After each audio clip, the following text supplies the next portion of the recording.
अहम खबर है, सानह 9 मई में मुलव्विस मुजरिमान को सजाएं सुना दी गई हैं।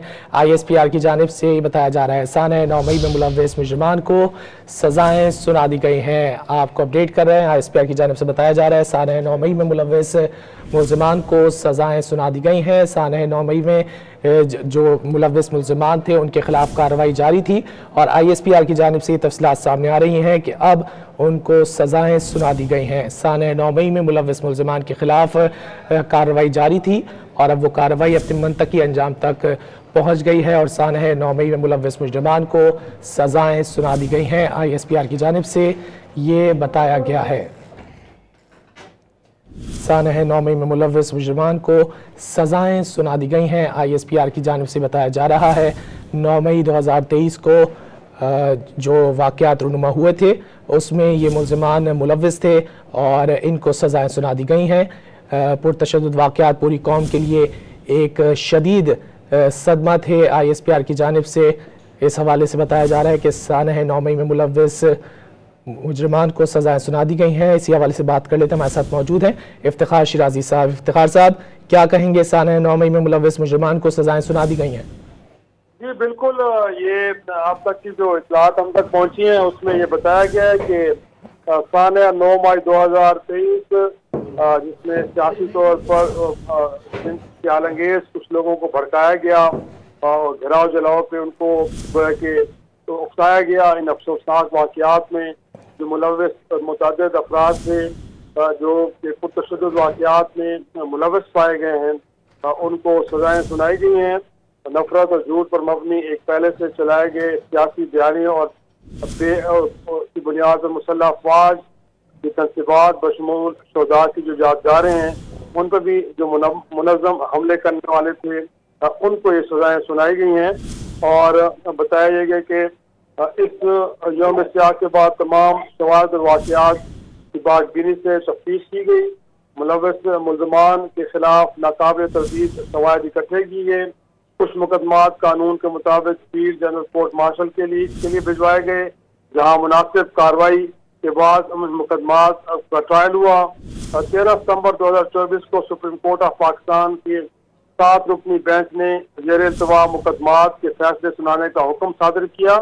वो मुकदमात जो सुप्रीम कोर्ट के साबिक़ा हुक्म की वजह से इल्तवा में थे, फील्ड जनरल कोर्ट मार्शल ने पहले मरहले में कोई 25 मुलज़मान को सजाएं सुना दी हैं। ये सजाएं तमाम शवाहिद की जांच पड़ताल और मुनासिब कानूनी कार्रवाई की तकमील के बाद सुनाई गई है और सजा पाने वाले मुलज़मान को कानूनी तकाज़े पूरे करने के लिए तमाम कानूनी हकूक़ भी फराहम किए गए हैं। तो जो फेयर जस्टिस के और ट्रायल के तकाज़े उनको भी पूरा किया गया है और जैसे बताया गया है कि इनसे मुताल्लिक तमाम बड़े ठोस शवाहिद मौजूद थे जिनकी बुनियाद पे कार्रवाई चली और कार्रवाई के बाद इन 25 मुलज़मान को बाकायदा तौर पे सजाएं सुना दी गई। अगरचे उन सजाओं की तफसीलात अभी तक जारी नहीं की गई कि इनको कितनी साल के लिए कैद की सजा सुनाई गई है और इसके अलावा क्या उन पे जो है वो जुर्माने भी किए गए हैं या नहीं।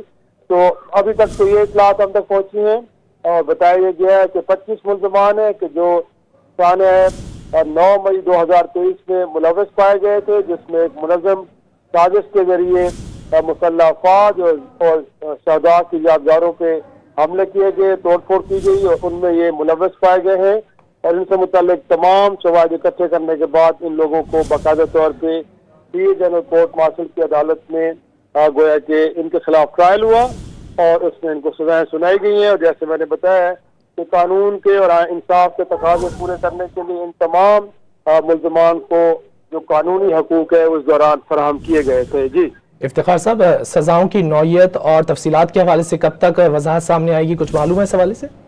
जी यकीनी तौर पे इसके बाद मुमकिन तौर पे कुछ देर बाद ये तफसीलात जारी होंगी जिसमें ये बताया जाएगा कि इन मुलज़मान को कितनी कैद की सजा सुनाई गई है, क्योंकि ये एक संगीन नौयत का जुर्म है जिसमें ऑफिस सिक्योरिटी एक्ट की खिलाफ वर्जी करके मुसल्लह अफवाज और दिफाई इदारों के ऊपर हमला आवरना को एक संगीन जुर्म तस्वर होता है और मुमकिन तौर पर सजाएं भी इसी नौयत की होंगी।